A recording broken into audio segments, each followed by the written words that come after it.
এর বিয়ের আজ ২৮ দিন হবে। আমার বিধবা হওয়া আজ ৩ নাম্বার দিন। সদ্য বিধবার হাতে মেহেদির লাল রং কিছুটা কমলা হয়ে মিশিয়ে যেতে বসেছে যেন। গায়ের সাদা শাড়ি আর লস্যময়ী দেহ তিনটাই খুব একটা মানাচ্ছে না যেন। আমি আয়নার সামনে দাঁড়ানো ছিলাম, আনমনে দেখছিলাম নিজেকে সাদা শাড়ি ভূষণে কেমন মানায়। শাশুড়ি এসে কান্না জুড়ে দিলেন, হাউমাউ করে বললেন, এই মেয়েটা আমার ছেলেটাকে খেয়েছে, এই মেয়েটা আমার ছেলের মৃত্যুর কারণ, অভাগী অলক্ষ্মী। আমার মেয়ে ছেলে খেয়ে এখন আয়নায় দাঁড়িয়ে চুল আঁচড়াচ্ছে, নিজেকে দেখছে বসে বসে। কে দেখে বলবে বিধবা হওয়ার আজ 4 দিনও হয়নি? আমার মাথার চুল দেখা যায় না কেন? স্বামীর ঘর নাই, এই মাথার চুল এখনও পরপুরুষকে দেখিয়ে বেড়াবে? শাশুড়ি বলে গেলেন এক নিঃশ্বাসে। মা আমার পাশেই ছিল, কিছু বললেন না, শুধু আমার হাত ধরে হেঁচকি টান দিয়ে বিছানায় নিয়ে এলেন। মাথার ঘোমটাটা আরও নিচে টেনে আমার শাশুড়িকে বললেন, বেয়াই পর্দাটা একটু আগলে দেন। শাশুড়ি পর্দা টেনে রুম থেকে বেরিয়ে গেলেন। যেতে যেতে বললেন, যে মেয়ের বিয়ের পর্দা যাওয়ার আগেই বিধবার পর্দা ধরার আগে সেই মেয়েকে কোনো আমার গলায় চাপাইলা। এই মেয়ের ভালো হবে না কোনো দিন। আমার ছেলেকে খেয়েছে, আল্লাহ ওর বিচার করবে, আল্লাহ ওর বিচার করবে। কথাগুলো আমি নিশ্চুপে শুনেছি। ছোটবেলা থেকে এক প্রকার কষ্টে বড় হয়েছি আমি। শুনেছি আমাকে জন্ম দিতে গিয়ে নাকি আমার মা মারা যান, তারপর বাবা আরেকটা বিয়ে করে। সেখানে আমার 3 বোন 1 ভাই আছে। মায়ের আদর কেমন হয় সেটা কখনো দেখিনি আমি। দেখব কী করে? মাকে দেখার আগে যে মা আমাকে ছেড়ে আকাশের চাঁদ হয়ে যান। যখন আমার সৎমা কথায় কথায় আমাকে অলক্ষ্মী মা খাওয়া মেয়ে বলে রাখতো, যখন ভাত খাওয়ার সময় ভাতের হাঁড়ির নিচে জলা শক্ত ভাত আমার প্লেটে তুলে দিত হাসি মুখে, তখন সেই হাসি মুখ দেখে ভাবতাম এটাই হয়তো মায়ের ভালোবাসা। যখন আমি ডাল খেতে চাইতাম তখন দেখতাম মা আমার প্লেটে আচ্ছা মতো ডাল তুলে দিত। বোনরা ডাল চাইলে ধমক দিত, তাদের প্লেটে থাকতো মোরগের রান। আমি মোরগ চাইলে মা আমাকে একটা ধমক দিয়ে বলতো, এগুলো খেতে নেই, এতে নাকি রোগ হয়। এভাবে আমি মায়ের ভালোবাসা খুঁজেছি, মায়ের ভালোবাসা পেয়েছি। আমাকে আর আলাদা করে মায়ের ভালোবাসা খুঁজে নিতে হয়নি। বাবা দেশের বাইরে থাকতেন, সপ্তাহে 1-2 বার কল করে কথা হতো। বাবা জিজ্ঞাসা করতেন কেমন আছিস, বলতাম ভালোই আছি। অবশ্য সেগুলো আমার কাছে ভালোই মনে হতো। জীবনে কখনো আদর না পাওয়া মেয়ে অনাদরে অবলীলায় আদর বলে মনে। ছোটবেলায় বোনদের দেখতাম খুব সুন্দর 2 দিন পর পর ড্রেস বানাতো। তাদের খালা মামারা তাদের জন্য কাপড় নিয়ে আসতো। যখন খুব ছোট ছিলাম তখন এই কাপড় নিয়েও আমার অভিমানের কমতি ছিল না। মাকে বলতাম, খালারা দিশাদের জন্য কাপড় আনে, আমার জন্য আনে না কেন? তখন বুঝতাম না যে আমি যে তাদের আপন বোন চিনি। আসলে আপন কী জিনিস সেটা কখনো বুঝে উঠতে পারিনি। ছোট থেকে এক প্রকার অনাদরে অবহেলায় বড় হয়েছি। যাকে পেয়েছি তাকেই আপন মনেছি, অনাদরে আগলে রেখেছি। ভালোবাসা মানে গত মাসে বাবা দেশে আসেন। আমার ইন্টার শেষ হয়েছে 2 বছর। এরপর আর পড়াশোনা করা হয়ে ওঠেনি। একবার বাবাকে বলেছিলাম অনার্সে ভর্তি হবে, মা না করে দিলেন, বললেন একা মেয়ে অনার্স পড়ার দরকার নেই। কিন্তু আমার ছোট বোন দিশা ঠিকই এবারে মেডিকেলে ভর্তি হয়েছে। বাবা দেশে এসে আমার বিয়ের তোড়জোড় শুরু করে দিলেন। ভালো একটা ছেলেও জুটলো, রাসেল। লন্ডন থেকে গ্রাজুয়েট শেষ করে এসেছে। চট্টগ্রামে হালি শহরে তাদের নিজের 5 তলা বাড়ি। আমাকে এক দেখাতেই তাদের পছন্দ হয়ে যায়। বিয়েতে আমার কোনো অমত ছিল না। মা শুধু বলেছিল বিদেশি দামানদের চাহিদা থাকবে অনেক। আয়েশাকে দেশের ব্যবসায়ী দেখে কোনো পাত্রের হাতে তুলে দাও। হাহুদায় এসব ঝামেলা সামাল দেওয়া যাবে না। বাবা শক্ত গলায় বলেছিল, মেয়ে আমার সামাল আমিই দিব, এসব নিয়ে ভাবতে হবে না। বিয়ের দিন তারিখ ঠিক হলো, ভালো মতোই আমার বিয়ে হলো। বাবা নিজে গিয়ে আমার জন্য ফার্নিচার চয়েস করলেন। মাকে সাথে নিয়ে আমি শপিংয়ে গেলাম। এতে অবশ্য আমার নিজের ইচ্ছে কম ছিল, নিজের পছন্দ কম ছিল। সবই মায়ের আর দিশার পছন্দ হলো। বাবার কাছ থেকে কাপড়ের জন্য 50,000 টাকা নিয়ে কাপড় কেনা হয়েছে মাত্র 17,000 টাকা। আসার সময় মা বলেছিল বাকিগুলো দিয়ে দিশা নিশার লেহেঙ্গা বানাবে, বাবাকে যেন না বলি। সব মেনে নিয়েছিলাম। ছোট থেকে সুখের দেখা পাইনি, কখনো সুখের আশা করিনি। বিয়ের পর হয়তোবা কিছুদিনের জন্য সেই সুখটা আমি ফিরে পেয়েছিলাম। রাসেল মানুষটা খুব ভালো ছিল। এই কয়েকদিনে মধ্যে তাকে নিয়ে আমি স্বপ্ন দেখতে শিখেছিলাম।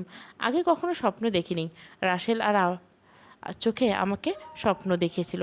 রাসেল দেশের বাইরে বড় হলেও রাসেলের মধ্যে আদর্শ স্বামীর সব গুণ আমি খুঁজে পেয়েছিলাম। যখন দিবাগমনে বাবার বাসায় যাই তখন আমার মায়ের সে কি আদর! এই অল্প কয়েকদিনে আমার আরেকটা পাওয়া হলো আমার মায়ের আদর, আমার মায়ের চোখে আমার জন্য সম্মান। দেখেছি রাসেলকে মা জামাই জামাই বলে পাগল করে ফেলছে। যখন আমি আর রাসেল একসাথে খাবার খেতে বসেছি তখন আমার প্লেটে মা মুরগির রান তুলে দিত, তখন আবেগে আমার চোখে জল চলে এসেছিল। ছোট থেকে বড় হয়েছি, কিন্তু এই ঘরে মুরগির রান আমি কখনো খেয়েছি কি বলে মনে হয় না। সব কিছু কেমন জানি আমার কাছে স্বপ্নের মতো লাগছিল। এত সুখ আমার কপালে খুব তাড়াতাড়ি চলে আসতে লাগলো। আমার মায়ের চোখে, বোনদের চোখে আমার সম্মান যেন বেড়ে গেল রাতারাতি। খালারা রাসেলের বাসা থেকে দেওয়া প্রায় 20 ভরির মতো আর হাতের চুর দেখে বলেছিল আয়েশার ভাগ্য ভালো, মেয়েটা অনেক লক্ষ্মীমন্ত। মা তখন বলেছিল মেয়েকে আর দেখতে হবে তো। এই কথাটা আমি আমার জীবনে প্রথমবার শুনেছি। মাকে শুনেছি আমাকে নিয়ে গর্ব করতে, নিজের মেয়ে বলতে, কিন্তু ছোট থেকে শুনে এসেছি আমি মা খাও মেয়ে, আমি অভাগী অলক্ষ্মী। গত শুক্রবার রাসেল বাইক অ্যাক্সিডেন্ট হয়, শনিবার সে মারা যায়। বন্ধুদের সাথে ট্রিপে গিয়েছিল সে। শনিবার আমাদের বিয়ের 25 দিন হয়েছিল। সুখ সংসার আমার ভাগ্যে ছিল 25 দিনে। শাশুড়ি বলা শুরু করলো স্বামী খাওয়া অলক্ষ্মী মেয়ে। মা বোনদের আসলো, বিধবা মেয়েদের সাদা কাপড় বাপের বাড়ি থেকে নিয়ে আসতে হয়। মা শাড়ি নিয়ে আসলো। যখন আমাকে সাদা শাড়ি পরাচ্ছিল তখন মা আমাকে চিমটি কেটে বলল, অলক্ষ্মী মেয়ে, জন্মের পর মা খেয়েছিস, এখন জামাই খেয়ে আবার আমার ঘাড়ে চলে আসবি। এবার দেখিস তো কি অবস্থা করি আমি।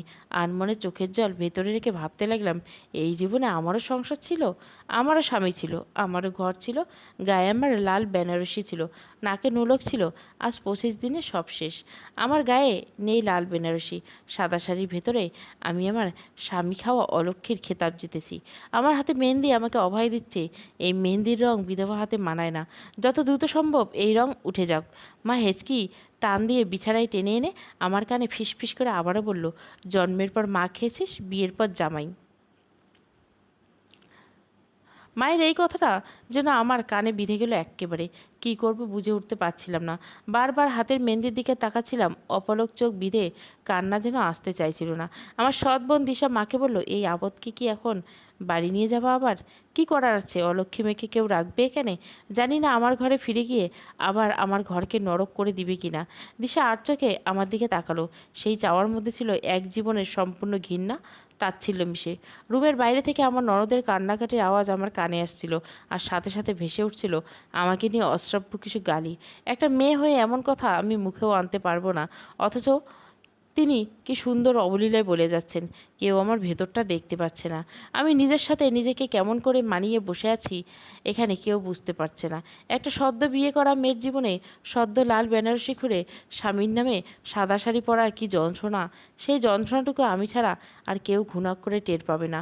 মায়ের মোবাইলে রিংটোন বেজে উঠল। মা কল রিসিভ করলেন। কে কল করেছে সেদিকে আমি নজর দিইনি, তবে মায়ের কথাটুকু এড়িয়ে যেতে পারিনি। মা এপাশ থেকে যা যা বলছেন তাতে আন্দাজ করলাম ওপাশে বাবা রয়েছেন। মায়ের কথাগুলো ছিল এরকম, তোমার মেয়ের যন্ত্রণা সেই ছোটকাল থেকে সয়ে এসেছি আমি।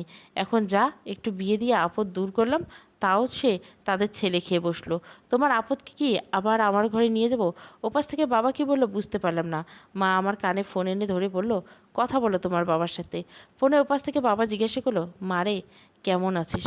আমার গলায় তখন যেন কোনো শব্দই বেরোচ্ছিল না। অনেক চেষ্টা করলাম কিছু বলার, কিন্তু না, বলা হয়ে উঠল না। মা ফোন নিয়ে নিলেন হাত থেকে, কানে ফোন লাগিয়ে বললেন, তোমার মেয়ের ব্যবস্থা তোমার যা ইচ্ছে তাই করো, বলেই না কল কেটে দিলেন। আমার ফুফু শাশুড়ি রুমে এসে ঢুকলেন। আমার মাকে বললেন, মেয়ে যখন এমন ছিল তখন আমাদের ঘাড়ে চাপাতে এলেন কেন? মা আমার অবলীলায় বসে বললেন, এই মেয়ে তার জন্ম থেকে আমাকে জ্বালাচ্ছে। আমি কেমন জানি মুচড়ে উঠলাম। যে মানুষটা আমাকে জন্ম দেয়নি সেই মানুষটা বলছে আমি নাকি তাকে জন্ম থেকে জ্বালিয়ে আসছি। আজ তোমাকে অনেক মনে পড়ছে মা। তুমি জন্ম দিয়ে কেন চলে গেলে আমাকে রেখে? জন্মের পর পর যদি আমাকে তোমার সাথে নিয়ে চলে যেতে তাহলে কতই না ভালো হতো।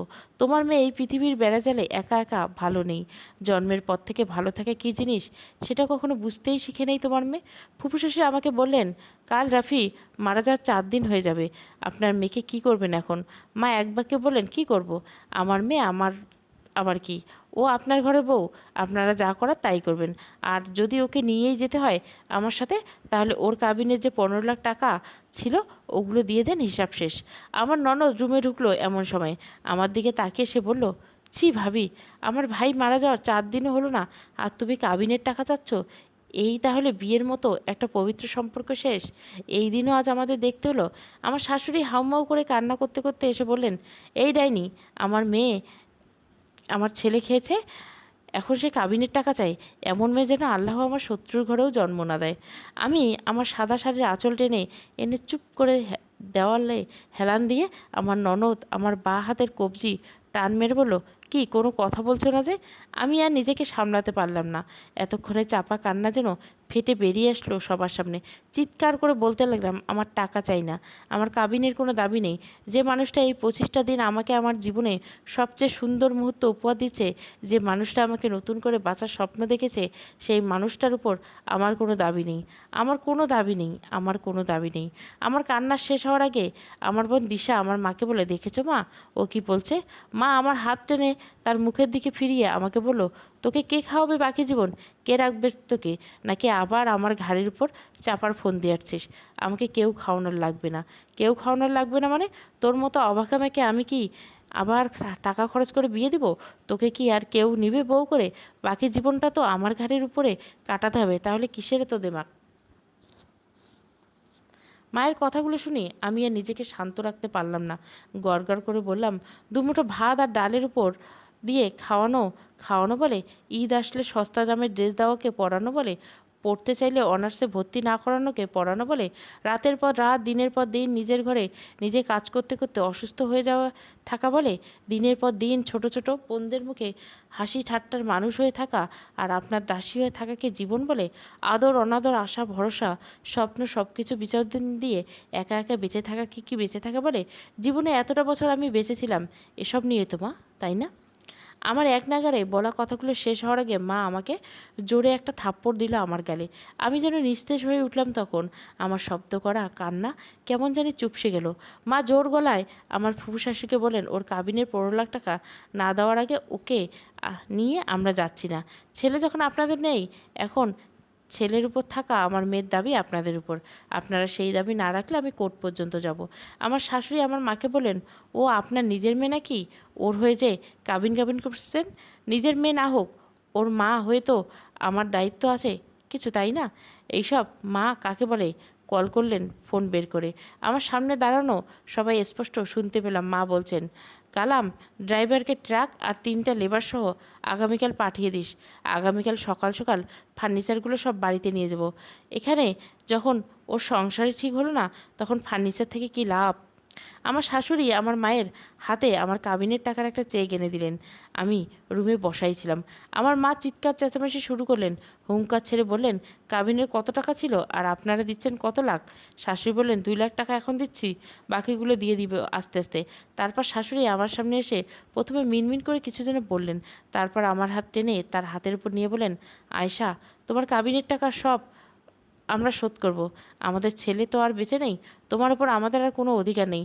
পাশ কাটিয়ে আমার ননদ বললেন, আমার ভাইকে খেয়েছে এই মেয়েটা, এখন তার মতলব শুধু কাবিনের টাকা আদায় করা, আর কিছু না। ভালোই ভালো সে কাবিনের টাকাটা আদায় করতে পারলে এখান থেকে কেটে পড়বে। মা দেখো। আমার শাশুড়ি আমার ননদের কথায় যেন কিছুটা বিরক্ত হলেন। এবার আবার আমার চোখ তুলে শাশুড়ি আমাকে বলতে লাগলেন, মারে, আমার ছেলেটাকে ক্ষমা করে দিস। তোর কাবিনের উপর আমার ছেলের আর দাবি আটকায় রাখিস না। আমার ছেলেটা যে মরেও শান্তি পাবে না। আমার ছেলের উপর তোর যা হক সব আমি আর আমার স্বামী মিলে আদায় করে দিব। আমাদের একটু সময় দে। আমার শাশুড়ি কান্নায় ভেঙে পড়লেন। আমি হতবাক হয়ে বিছানায় পড়ে রইলাম। আমার নির্বাক মুখের ভাষা যেন কেউ বুঝতে চাইল না একটা বারের জন্য। আমার ফুফু শাশুড়ি মিনমিন করে চলছেন, যে মেয়ে বিয়ের মাসখানেক যাওয়ার আগে বিধবা হয়, সেই মেয়ে কাবিন চায় জামাই মারা যাওয়ার 4 দিন ফুরায় যাওয়ার আগে। এই মেয়ে এমন মিছে মিছে সাদা কাপড় পরে বসে থাকার মানেই হয় না। এসব লোক না দেখালেই পারতে। আমি তখন যেন একেবারে আকাশ থেকে পড়লাম। নিজের সদ্য লাল বেনারসি ওঠা দেহের উপর সাদা অবয়ব শাড়ির দিকে তাকে আর একবার। আমার হাতের মেহেন্দি কমলা রাঙা, আবছা রং একেবারে যায়নি। আমার শরীরে সাদা শাড়ি আমাকে একটা বারের জন্য রাফিকে ভুলতে দেয়নি।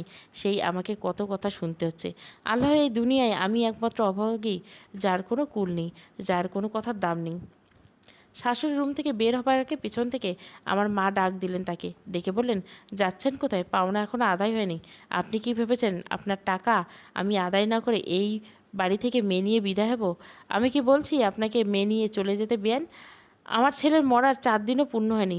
বউকে অন্তত 4টা মাস এখানে থাকতে দিন। দিশা পাশ কাটিয়ে বলে বসলো, মা, ওনার কথায় রাজি হইও না। 4 মাস পর দেখবে একটা টাকাও দিবে না।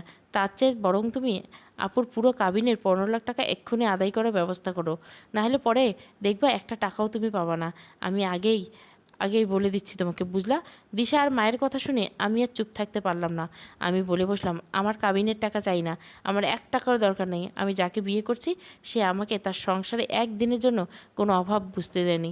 ভালোবাসার কোনো কমতি হয়নি আমার কাছে। তার মৃত্যুর তার উপর থাকা আমার সব দাবি আমি মাফ করে দিলাম। জানি না তখন আমার মধ্যে অদ্ভুত একটা তেজ চলে এসলো। কোথা থেকে আসলো সেটা আমার ধারণা নেই। আমি মায়ের হাত থেকে চেকটা টান মেরে নিয়ে এলাম, ছিঁড়ে কুচি কুচি করে ফেললাম। দাঁড়ানো অবস্থা থেকে মাটিতে হুমড়ি খেয়ে বসে পড়লাম।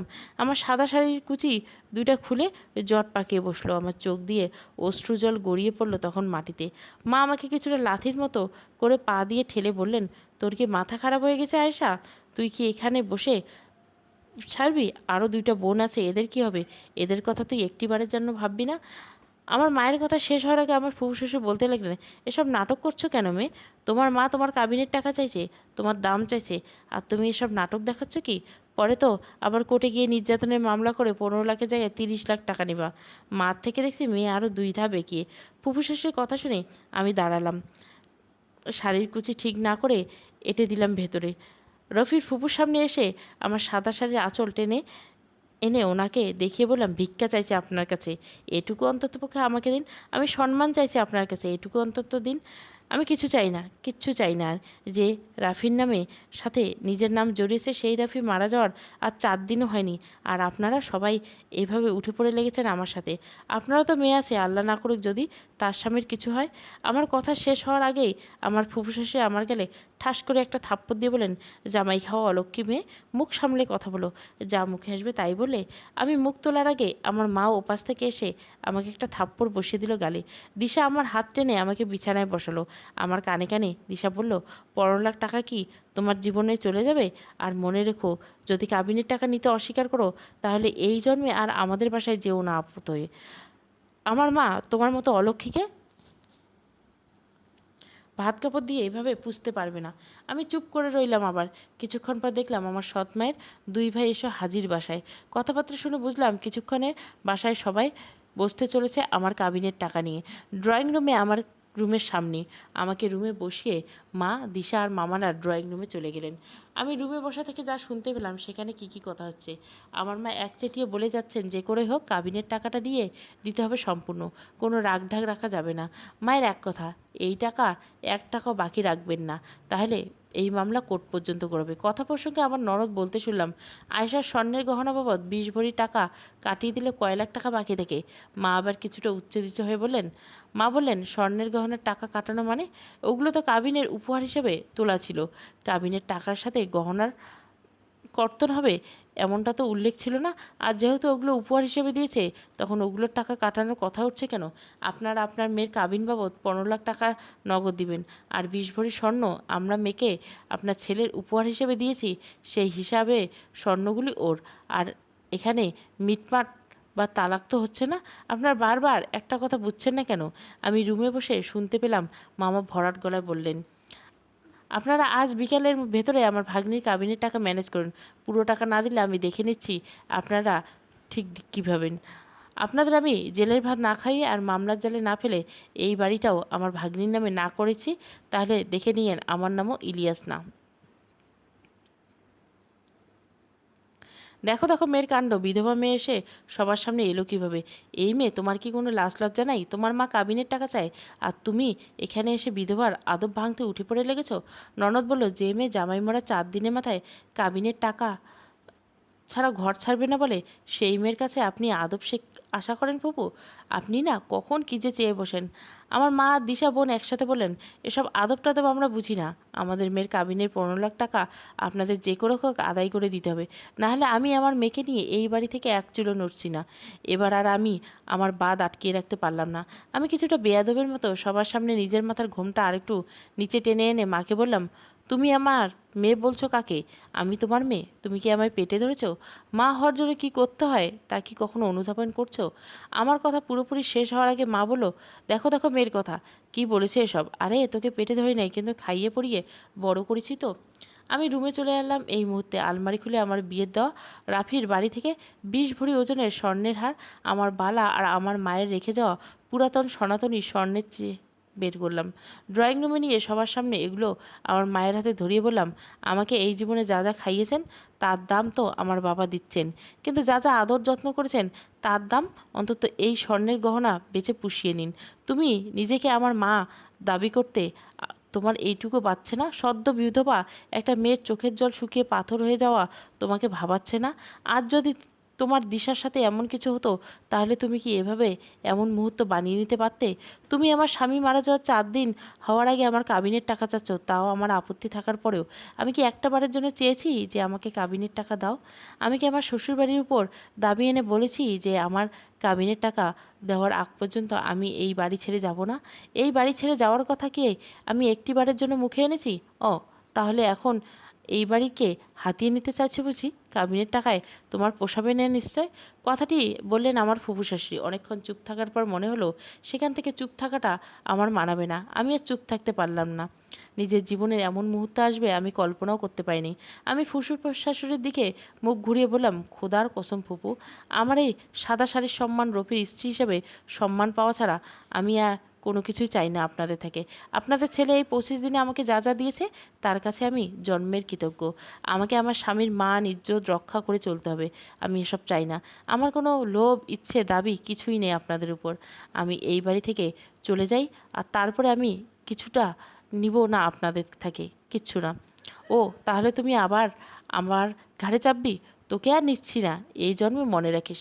মায়ের এই কথা শেষে আমি কিছু বলার আগে আমার শ্বশুর বলল, আয়েশাকে কারো নেওয়া লাগবে না। আয়েশার দায়িত্ব কারো নেওয়া লাগবে না।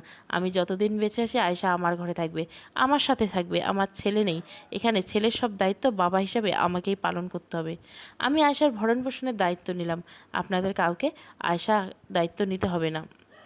আমার ফুফু শাশুড়ি আমার শ্বশুরের কথা শেষে বললেন, ভাই, আপনি বুঝতে পারছেন না আপনি কাকে কি বলছেন?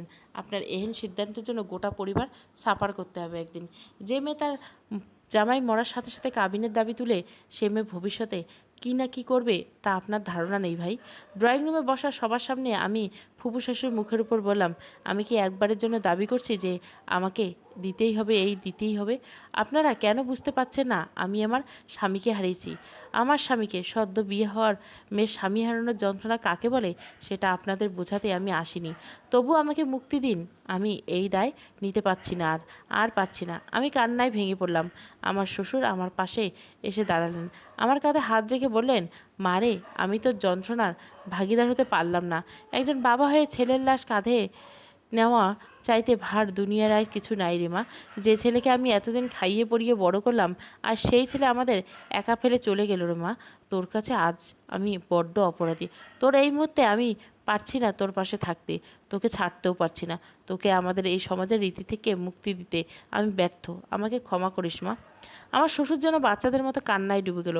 ননদ পাশ থেকে আমার শাশুড়িকে বলছে, শুনলেন? বাবাকে এসব কতিপনা বন্ধ করতে বলুন। মানুষের সামনে উনি যা শুরু করছেন, এই মেয়েকে যদি এই ঘরে রাখো, তখন পরে বুঝবেই এই আপদ ডেকে এনেছো নিজের ঘরে। সময় থাকতে একে বিদায় করে দিলাম। আমার মা আমার ননদকে তেড়ে এসে বললেন, হ্যাঁ হ্যাঁ, আমরা তো নিয়েই যাচ্ছি তাকে। তোমার বাবা মাকে বলো যেভাবে পারে আমার মেয়ের কাবিনের টাকা দিয়ে দেব। এখানে আমরা থাকার জন্য আসিনি। আমার ননদ আমার মায়ের হাত থেকে আমার গহনার বাক্স জোড়াজোড়ি করে নিতে লাগলো। আমি তাকে আটকালাম। মাকে বললাম, আমার উপর সেই ছোট্ট থেকে তুমি যা যা ইচ্ছে তাই করে আসলো, এখন অন্তত আমাকে আমার মতো বাঁচতে দাও। আমি তোমার মেয়ে নেই। আজ এই মুহূর্তে আমি সবার সামনে বলছি, আপনারা সবাই শুনে রাখুন, আমার কেউ নেই এই পৃথিবীতে। আমার গায়ে সাদা শাড়ি আমার একমাত্র পরিচয়। আমি আয়েশা, আমি রফির বিয়ে করা স্ত্রী। আমার গায়ের এই সাদা শাড়ি আমার আজীবন সাক্ষী হয়ে রইবে। আমি কারো বিয়ে করা স্ত্রী ছিলাম, আছি, থাকবো। আপনারা সবাই সেই কখন থেকে আমার কাবিন কাবিন করছেন না? শুনুন তবে, যখন আমার স্বামীর লাশ আমার ঘর থেকে বের হয়েছিল, তখনই আমি আমার আল্লাহর কাছে কাবিনের দাবি ছেড়ে দিয়েছি তার উপর। আর আমার কাবিন আমার হক। এখানে আমার হকের উপর অধিকার দেখানোর অধিকার তো তোমার নাই মা। আপনাদের কারোই এই অধিকার নেই অসম্মান করার সামান্যতম অধিকার। ননদ বলে, দেখো মা দেখো, এই মেয়ে এখন এখানে থাকার ফোন দিয়ে আসছে। আমি বললাম, হ্যাঁ আসছি। এই ঘর আমার, আমার স্বামীর। এই ঘরে প্রতিটা মানুষ আমার সংসারের একজন সদস্য, এখানে আমার প্রাণ, এখানে আমার ভাগ্য জুড়েছে। এখানে আমি বিধবা হয়েছি, যে জীবনের সাথে সাদা শাড়িতে জড়াতে পেরেছি, সেই জীবন থেকে এই ঘরের অধিকার আমি কিভাবে সরব? মা আমার সামনে এসে চোখ বড় বড় করে বললেন, যা করছিস ভালো করছিস না। 2 দিন পর তোকে আমার ঘরে ফিরতে হবে আয়েশা। তুই কি ভেবেছিস যে তোর এই প্রতিবাদী চেহারার কাছে আমি চুপ করে বসে থাকবো? সেই বসে থাকা আর হচ্ছে না। মা আমার হাতটা টান মেরে আমাকে নিয়ে সদর দরজার দিকে ছুটলেন। দিশার মামাকে বললেন, একে এক্ষুনি বাসায় যেতে হবে, তারপর দেখছি কিভাবে দাবি ছাড়ে, ওরা কিভাবে আমার হাতে কাবিনের টাকা না দেয়। আমি বেঁচে থাকতে আমার পুত্রবধূ এই বাড়ি থেকে কেউ নিয়ে যেতে পারবে না। আমার ছেলের লাশ কাঁধে বইবার শক্তি যখন আল্লাহ আমাকে দিয়েছেন, ততদিন বেঁচে আছি, ততদিন অন্তত আমার পুত্রবধূর দায়িত্ব নেওয়ার ক্ষমতা আল্লাহ আমাকে দিবে। দেখি কে আমার সামনে থেকে আমার পুত্রবধূকে নিয়ে যায়।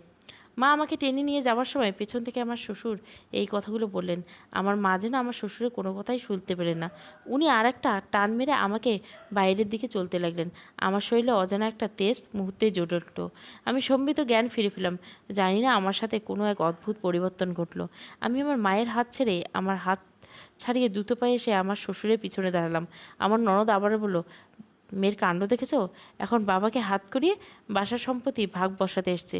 ও জানে যে ওর কাবিনের 15 লাখ টাকা চেয়ে এই বাসার দাম কোটি টাকা। যে কোটি টাকার লোভে 15 লাখ টাকা ইনভেস্ট করছে, সেটা বুঝতে পারছে না বাবা। আমার ননদের কথা শেষ না হতে আমার শ্বশুরকে ঠাস করে একটা থাপ্পড় বসিয়ে দিল ওর গালে। শ্বশুর বললেন, তোর মতো একটা নিচু মানসিকতার মেয়ের বাপ যে আমি, সেটাই ভাবতে আমার কষ্ট হচ্ছে।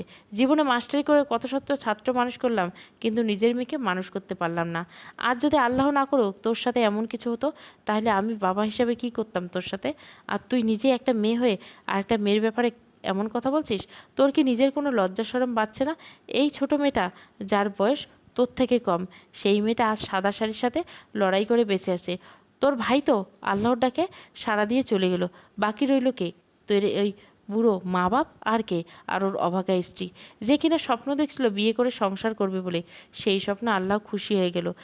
আল্লাহর হুকুমের উপর আমার কোনো নারাজ নেই, কিন্তু কাল যখন আল্লাহ হাসরের ময়দানে আমাকে প্রশ্ন করবে যে আমি তোমার ছেলে নিয়ে ছেলের বউকে মেয়ে হিসাবে নিয়ামত দিয়েছি, তুমি তার হক আদায় করেছো কি?